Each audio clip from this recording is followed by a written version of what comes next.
मतलब क्या है? आमतौर से 3 फर्क पाए जाते हैं।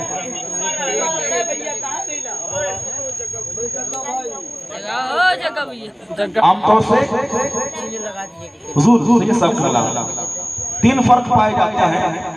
पहला फर्क ये है, मैं किसके हाथ में आप सब बताएं ना, मैं बताऊंगा ना, हजरत बताएंगे ना, शारे साहब बताएंगे। आप लोग खुद बताइए हमारे नबी जिंदा हैं कि मुर्दा? जिंदा है। इस्लाम भी जिंदा है। इस्लाम तेरी नफ्स ना डूबेगी हश्र तक तक, तेरी रगों में खून है चार प्यार का। गौसे आज़म जिंदा है, ख्वाजा गरीब नवाज जिंदा है, हमारे आका जिंदा है। इनसे पूछो तुझे कहते हैं माज़अल्लाह अल्लाह के नबी मरकर मिट्टी में मिल गए, औलिया किराम माज़अल्लाह मरकर मिट्टी में मिल गए। मैं कहता हूँ आओ उठा से बात देख, मेरे मुस्तफा फरमाते हैं, पूरी हदीस नहीं सुनाना चाहता लेकिन इतना जरूर सुनाऊंगा। मेरे आका फरमाते हैं इन्नल्लाह हर्रमा अलल अर्ज़ि अन ताकुला अरसात अंबिया व नबियुल्लाह हय्युल युरज़क़, बेशक अल्लाह ने जमीन को हराम करार दे दिया है। जो नबियों के जिस्मों को खाए तो अल्लाह के नबी जिंदा है, उनको कब्र में खिलाया और पिलाया जाता है। अब बोलो बोलने वाले की जुबान में तू जिंदा है वल्लाह, तू जिंदा है वल्लाह, मेरे जिस्म आलम से छूट जाने वाले।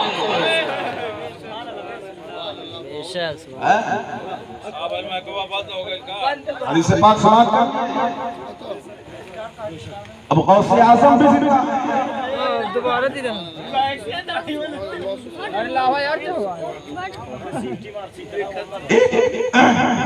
फिक्र की इस्तिलाह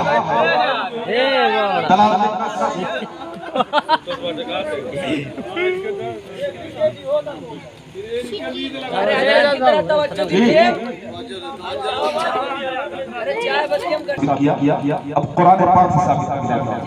हसमत भाई तैयार रहिएगा। कुरान पाक की रोशनी में साबित कर रहा हूँ कि मेरे आका कल भी जिंदा थे, आज भी जिंदा है और सुबह क़यामत कुरान पाक फिक्र की एक इस्तिलाह है, उलमा समझेंगे दलालतुन नस, जिसका मतलब ये होता है जो किसी हुक्म मखसूस की इल्लत पर दलालत करता है। अब आप पूरी तवज्जो दें ताकि बात समझ में आ जाए। इसको आम तौर से यूं समझो, एक चीज से अगर दूसरी चीज का इल्म हो तो उसी को दलालतुन नस कहते हैं। जैसे जब आपको मालूम हुआ होगा कि सैयद अली साहब और बड़े बाबू यहाँ प्रोग्राम कराएंगे, तो सिर्फ प्रोग्राम से ही इतना मालूम हो गया होगा कि तिलावत भी होगी, निकाबत भी होगी, नात भी होगी, तकरीर भी होगी। तो एक चीज से और चीजों की जानकारी हो जाए, यही दलालतुन। अब आगे बढ़े, इस कायदे को दिमाग में, ज़हन की तख्ती में महफूज करते हुए अल्लाह इरशाद फरमाता है वला तकुल लहुमा उफ़्फ़िन वला तनहरहुमा। भाई चाय का माहौल चलता रहेगा तो फिर डिस्टर्ब होंगे। चाय बंद करो, थोड़ा सुनने बाद चाय बंद करो, कहिए तो बंद करो। नहीं जरा आप बोलिए चाय बंद करो, चाय बाद में पिलाइएगा, बात पूरी हो जाने दीजिए। अल्लाह इरशाद फरमाता है कुरान में जी वला तकुल लहुमा उफ़्फ़िन वला तनहरहुमा, कि माँ बाप को ना उफ कहो ना उन्हें झिड़को। अब एक नौजवान हजरत की बारगाह में आया, हजरत से कहने लगा हुजूर अल्लाह रब्बुल इज्जत ने कुरान में सिर्फ उफ कहने से मना किया है, झिड़कने से मना किया है, लिहाजा माँ बाप को मारा जा सकता है, गाली भी जा सकती है। तो हजरत ने कहा नादान कैसी बात कर रहा है, जब उफ कहना मना है, मारना गाली देना ये तो बदल औला मना होगा, ये तो और बड़ा झूठ। अब कायदा समझ में आ गया, आगे बढ़े। अल्लाह इरशाद फरमाता है आगे वला तक़ूलू लिमन युक़तलू फ़ी सबीलिल्लाहि अमवात बल अहयाउन वलाकिन ला तशऊरून। अल्लाह की राह में जो शहीद किए जाए उन्हें मुर्दा ना कहो, वो जिंदा है लेकिन उनकी जिंदगी को तुम समझ नहीं सकते। अब देखें, अभी मैंने बताया कि जो चीज निचले दर्जे के लिए लागू होती है, वो ऊपर वाले दर्जे के लिए बदर्जे औला लागू और नाफिज होती है। जब माँ बाप को उफ कहना मना था तो गाली देना मारना भी मना होगा ना, गाली देना और मारना भी मना होगा। अल्लाह ने फरमाया कि जो मेरी राह में शहीद किए जाएं उन्हें मुर्दा ना कहो, बल्कि वो जिंदा है, तुम उनकी जिंदगी को समझ नहीं सकते। अब नतीजा अखज़ करते हुए चले, अल्लाह ने शहीद को मुर्दा कहने से मना किया है, तो शहीद से बढ़कर जिसका मर्तबा होगा वो भी जिंदा होंगे। जब शहीद जिंदा है तो शहीद से जिसका मर्तबा बड़ा होगा वो भी जिंदा होंगे। शहीद से बढ़कर जिसका मर्तबा है, शहीद से बढ़कर उलमा का मर्तबा है। हाँ प्यारे, सुनने में अजीब लग रहा होगा लेकिन हकीकत यही है कि शहीद से बढ़कर उलमा किराम का मर्तबा है। और एक हदीस पाक सुनते चलो, अल्लाह रब्बुल इज्जत अर्श के नीचे एक शहर बसाया हुआ है, उसके असफर का बना हुआ शहर आबाद है। उस शहर के दरवाजे पर एक फरिश्ता रोजाना ये ड्यूटी लगा, उसकी ड्यूटी यही है, उसकी जिम्मेदारी और फरिश्ता यही है। वो शहर के दरवाजे पर रोजाना खड़े होकर ये आवाज लगाता है, ये सदा लगाता है, ये ऐलान करता है, ऐ लोगों सुनो, जिसने आलिम की ज़ियारत की उसने मुस्तफा की ज़ियारत की, और जिसने मुस्तफा की ज़ियारत की उसने खुदा की ज़ियारत की, और जिसने खुदा की ज़ियारत की उसका ठिकाना जन्नत है। बेशक, सुभान अल्लाह। ये आलिम है, अगर इनके चेहरे पे नजर पड़ जाए तो जन्नती हो जाए। बेशक बेशक। और ये भी मालूम होगा कि मैदान महशर में मेरा लगा शहीदों के खून से उलमा के कलम की स्याही का मुआवजा होगा, तो शहीदों के खून पर उलमा के कलम की स्याही गालिब आ जाए। जब स्याही का ये आलम है तो खून का आलम है।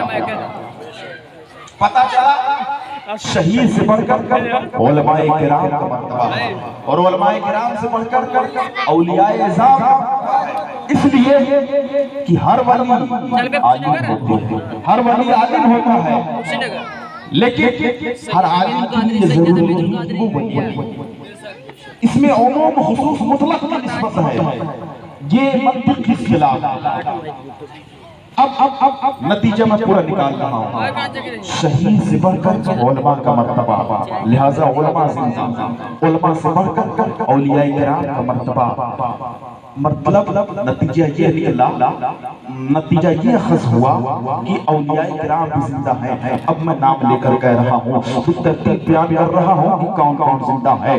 जरा जिम्मेदारी के साथ सुनना और पूरी तवज्जो इत्तेफाक के साथ सुनना।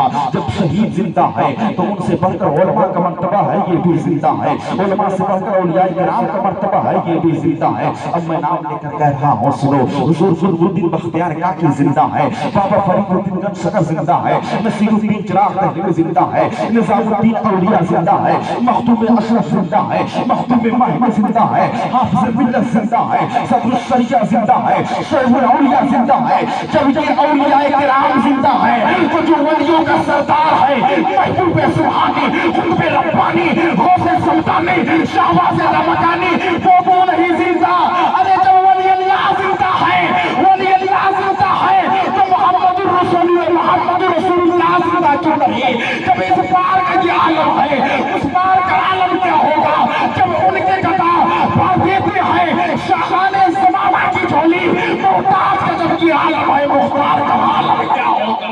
नारे तकबीर, नारे रिसालत, मसलके आला हजरत मुफ्ती साहबान मिसबाही साहब किबला, नारे तकबीर, नारे रिसालत।